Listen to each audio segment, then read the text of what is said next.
আমার বর কখন এসে বইসা আছে আমার বাপের বাড়ি। আমার বৌদিরা গেল কই?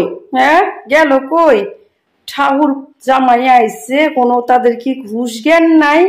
আমার মাওটা হয়েছে তাই বউ করে একটুকু শাসন করে না।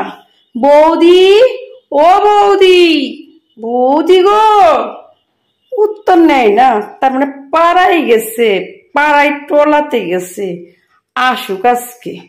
এত বজ্জাত মেয়ে ছেলে আমার বৌদি।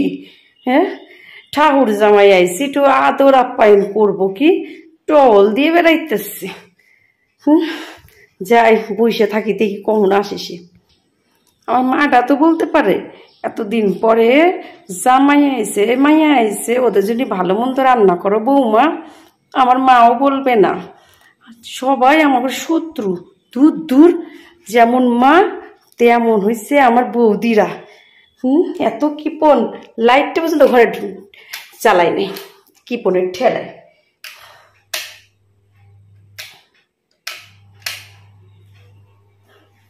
এতক্ষণ পরে সুইচ টিপতাছি, কোনটা সুইচ আমি নিজেই জানি না। এরা এত কিপন, না ফ্যান চালাইছে না লাইট চালাইছে ঘরের। দেখি কখনে আসে, কোথায় গেছে ভগবানই জানে। ঘাইমি আমি চুপ চুপ হইয়া গেছি। কি গো, এই যে তুমি ওই ঘরে বসে থাকো না, ফ্যানের নিচে আসো। তারা তো আসার নাম গন্ধ নাই। আসুক, তারপর তোমার চা নাস্তা দিব নে। আমি তো কিছুই জানি না এরা কোথায় কি রাখে, আমাকে কিচ্ছু কয় না, লুকাই লুকাই রাখে দেয় আলমারির মধ্যে সব। ননদকে ভাই বউরা একটুকু ভালোবাসে না, কিন্তু আমরা বৌদি বলতে অজ্ঞান। ননদকে দেখতেই পারে না আমার বৌদি। সত্যি ননদ আর বৌদির কোনোদিনও কি মিল হবে না? না, আর সহ্য করা যাচ্ছে না। 1-1.5 ঘন্টা ঠায় বসে আছি।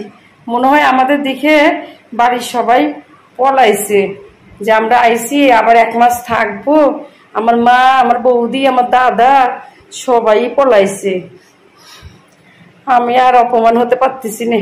আমার থেকে আমার বরের অপমান বেশি হচ্ছে। বাড়িতে খাই না খাই, আর কোনো দিন আমি আর বাপের বাড়ি আসবো না। যে রাস্তাতে আইছি আমি সেই রাস্তাতে যাই। বুঝেছি। হ্যাঁ, মানুষ মেয়ে জামাই আসলে মা কত খুশি হয়, আর আমার মা বাবা রে বাবা, খুশি হওয়ার থেকে ভয় পায়, ভালো মন্দ খাওয়াতে হইবে বলে। এমন মা যেন কারোর কপালে না হয়। যাক বাবা, ননদ চলে গেছে। বাঁচা গেছে। এতক্ষণ কি বাথরুমে দাঁড়ায় থাকা যায়? আমি তো ঘামেছি, অস্থির হয়ে গেছি। ও মা, মা, আপনার মেয়ে চলে গেছে, ওই বাড়ি থেকে চলে আসেন। ননদ তো না, একেবারে কিপনের হাড্ডি, কিপটার হাড্ডি। আবার আমাকে বলে কিপন। এই যে নুনদেজ আমার সাথে করে আইছে, খালি হাতে ঢ্যাং ঢ্যাঙাইয়া। কেন 1 হাঁড়ি মিষ্টি আনতে পারে নাই? আর সে বৌদি বৌদি, আমার বরে 1 কাপ চা দেও নাই, জল খাবার দেও নাই বলে গলা ফাটাচ্ছে। ভাগ্যিস বাথরুমে ঢোকে নাই, তাহলে তো হাটে হারিকেন ভেঙে যেত। এমন ননদ থাকার থেকে না থাকাই ভালো। যথেষ্ট। 2 দিন পর পর আসে, আর 1 মাস ধরে ধরে থাকে। আমি তো যাই বাপের বাড়ি, বাচ্চা করার জন্য, মা বাবার জন্য এত এত মিষ্টি নিয়ে যাই। আর ও খালি হাতে ঢ্যাং ঢ্যাং ঢ্যাং ঢ্যাং ঢ্যাং ঢ্যাং করতে করতে, বৌদি মা করতে করতে আসে। যথেষ্ট। এইরকম ননদ থাকার থেকে না থাকা অনেক অনেক ভালো।